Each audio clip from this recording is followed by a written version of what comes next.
Brain rot, an internet slang word describing a dopamine hit to your brain every time you swipe to the next video. That tiny chemical reward keeps you scrolling, and over time, it quietly rewires the way your brain processes everything else. In 2024, Oxford made it their word of the year. More than 37,000 people voted, and usage of the term had jumped 230% in a single year. What started as an internet joke about doom scrolling had turned into something people everywhere recognized because they felt it themselves.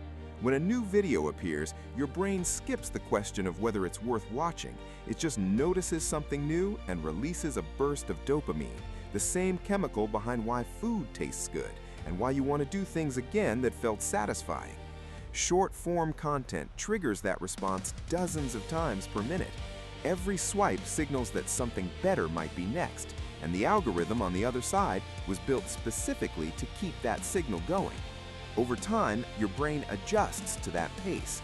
Slower things, reading, a real conversation, sitting with one thought long enough to finish it, start to feel uncomfortable in a way that's hard to name. Not boring, just wrong, like something is missing. The numbers are starting to match what a lot of people already sense. In 2004, researchers clocked how long people stayed focused on a single screen before switching. The average was about 150 seconds. By the late 2010s, it had dropped to 47 seconds, and it has stayed there.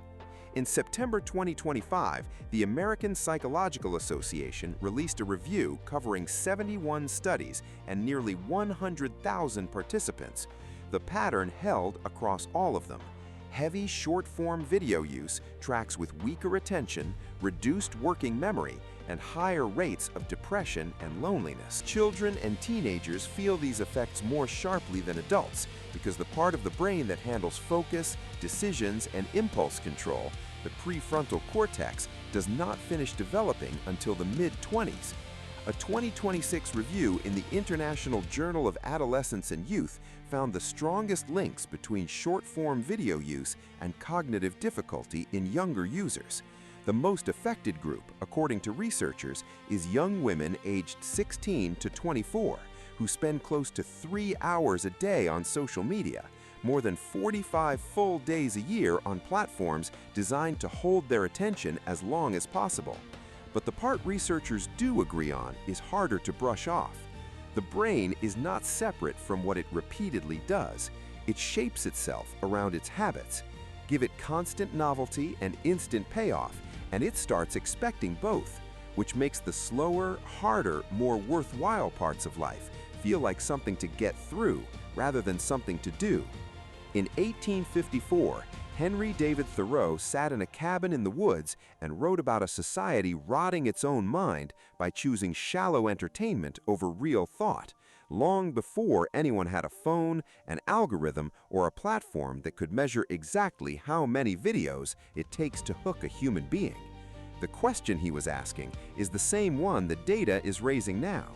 What kind of brain do you end up with after years of feeding it nothing but the easiest thing available? We do not have the complete answer, but it does not mean we should ignore this problem.